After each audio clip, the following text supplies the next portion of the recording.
Along the rivers of New Mexico, where the Rio Grande winds through deserts and valleys, there is a legend older than the state itself. It is the story of a woman whose grief turned to rage, whose voice still echoes through the night. They call her La Llorona, the weeping woman. The story begins with Maria, a beautiful woman who married a wealthy man.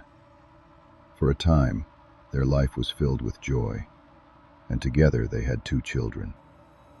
But as the years passed, her husband grew distant. He left her for another woman, abandoning Maria and their family. In her sorrow and fury, Maria turned on the only things she had left: her children. In a fit of madness, she dragged them to the river and held them beneath the water until they were gone. And when she realized what she had done, she collapsed on the riverbank, wailing until her voice was gone. Soon after, she died. Some say she drowned herself in the same river. Others say she wasted away, her cries never ceasing. But death did not silence her. For centuries, people have claimed to hear her voice, a woman's sobbing carried on the wind.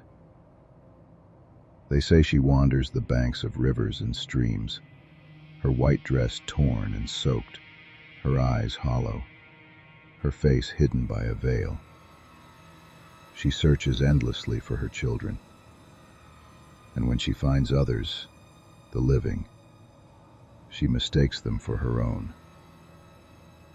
Parents in New Mexico use the story as a warning. Misbehave, and La Llorona will take you.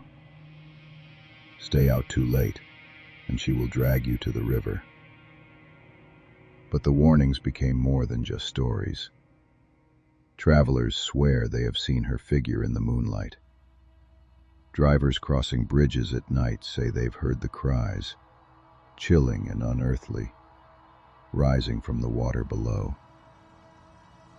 The legend of La Llorona has spread far beyond New Mexico. Versions exist across Mexico, Central America, and throughout the American Southwest. She is a ghost, a banshee, a cursed soul whose grief has no end. And though the details change, her name, her appearance, the river she haunts, the sound remains the same, a mother's endless cry. Some argue it is nothing more than folklore, a story born of tragedy and superstition. But believers know better, because grief is stronger than death, and sorrow this deep does not fade with time. La Llorona weeps still, her voice rising with the rivers of New Mexico, a reminder that the past is never truly gone.